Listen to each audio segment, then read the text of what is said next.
Hi guys, I'm Laura Vitale, and today I have a really special episode for you. I have partnered up with Conagra, who makes a lot of really great products, which I'm sure you're already familiar with, like Hunt's, Alexia Food, and Reddi-wip, just to name a few.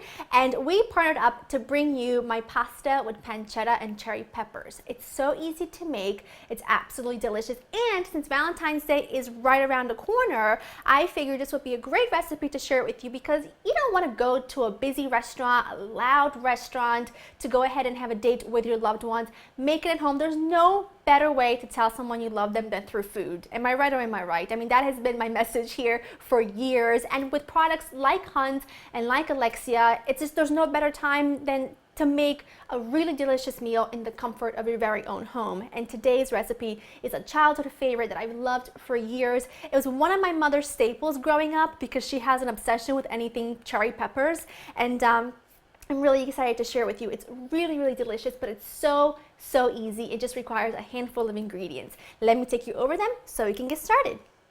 You're gonna need some pasta of your choice. I've been loving this, it's called gemelli, which means twins. This shape of penne, rigatoni, bow ties, whatever your heart desires will work great here. Some tomato sauce, which I'll talk about in just a minute. Some cubes of pancetta. I've got some cherry peppers, which look like this. They come in a brine, and these are mild. Don't get the hot and don't get the sweet. You want to get the mild ones. And I just took them out, removed the seeds, and just tear them up into about bite-sized pieces. I've got garlic. I've got Italian seasoning and a pinch of sugar, fresh chopped parsley. You need some salt and pepper and just a touch of olive oil, and of course some Parmigiano because it is pasta. Let's face it, my friend, I need the cheese. The cheese is the reason for deliciousness. A lot of deliciousness. So I've got my skillet here. You want to skillet with high sides, and I've got a little bit of olive oil because this kind of helps render out the fat in the pancetta. It's so good. The combination, I know this sounds odd and you're thinking it's really simple. How can it be that good? Just you wait. The combination of that salty pancetta and the briny mild pepper, it is absolutely delicious. I absolutely love it. But because this is going to be simmering, and because it's simmering for like 25 minutes, the tomato flavor intensifies, that pancetta salty flavor kind of runs through the sauce. It is just so delicious. So I'm going to just let that saute and get a little crisp around the edges and render out some of its fat, and then we'll proceed. This is looking good. Now you can see there's about a total of, I would say, almost 3 tablespoons of fat in the bottom of my skillet. Ordinarily, I would get rid of some of it, but the point here is for all that flavor to run through the sauce and mix with the sweet tomato sauce and the vinegary peppers that just really makes the dish so incredibly good. And now I'm going to add my garlic. You can add as much or as little as you want.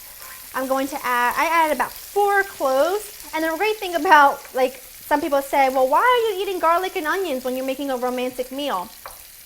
They cancel each other out. If you eat garlic and he's eating garlic or she's eating garlic, then you can't smell it because you both smell like garlic. So it doesn't make a difference. And when you cook it for a while, it just kind of becomes sweet and it becomes fragrant. It's not pungent because it's not raw. So I'm just going to saute this for just about a minute. I want the garlic to develop a little bit of color. Add the sauce. Gonna turn this down. Oh! It's excited. It's jumping out of the pot, of the skillet. And now I'm going to just season these a little bit with some sugar. Now the sugar, it really is what balances all this, the heat from the peppers and the saltiness from the pancetta and the vinegariness from the peppers. The sugar kind of balances everything, and the Italian seasoning for just a little extra boost of flavor. Who doesn't like that? Give that a really good stir. I turn the heat down to about medium-low. I'm gonna cover this. I'm gonna partially cover it with a lid and let it simmer for 25 minutes. 10 minutes before your sauce is ready. So in 15 minutes from now, add the pasta to the boiling water. That way, by the time the 25 minutes are up, the pasta will be cooked and you're pretty much ready to assemble the whole thing. And it's so easy. Everything I make is easy. My sauce is looking absolutely gorgeous. I did cook my pasta and I drained it and it's sitting here ready to be used. I did season the sauce with just a small pinch of salt, and I suggest tasting it first because the pancetta is quite salty. You don't want to add too much, but I do want a good amount of black pepper. And now I'm going to add in my cherry peppers. This is instantly, oh, get out of there.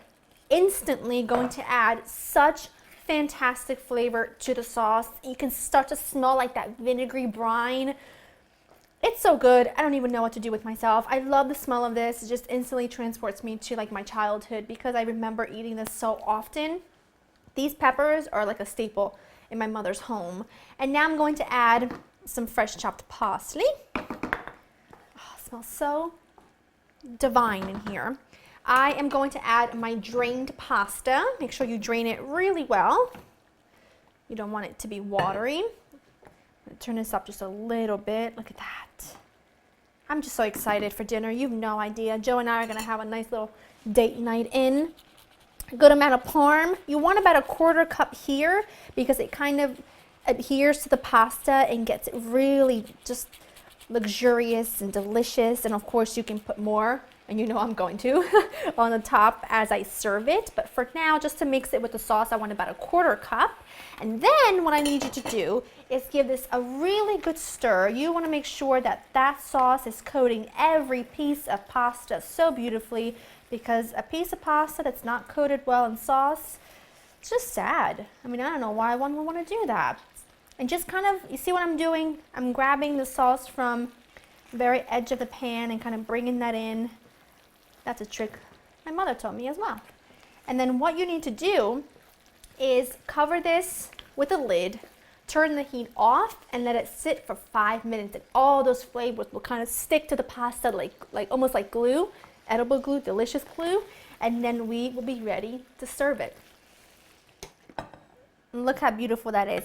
You see how the sauce is not swimming around the pasta, but it's kind of like it adhered to the pasta really well.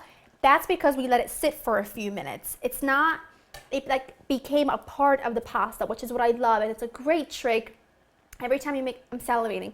Every time you're making a pasta dish, let it set for a few minutes. Like just let it sit in the juices and in the sauce, and it just makes magic happen. I promise you.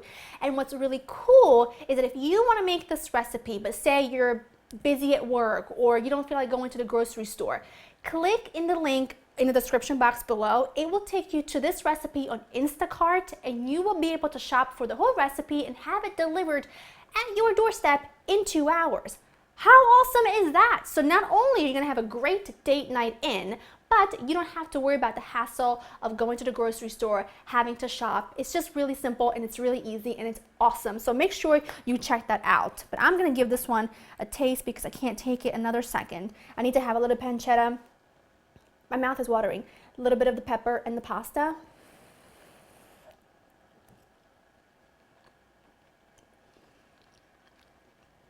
It has so much fantastic flavor, you would not believe it. It's so simple and easy. I hope that you recreate this at home for your loved one. Make a little date night in. It's so awesome to do. You can stay in your pajamas and the fuzziest slippers you own. And I'm telling you, that always is the best part of a date night in for me. And if you recreate this recipe, tag me on social media. Use the hashtag Valentine's Day in so that I can see what you served on your special night. It makes me feel like I'm a part of your date. Hope you enjoy spending time with me. You know the recipe will be waiting for you on laureninthekitchen.com, and I'll see you guys next time. Bye!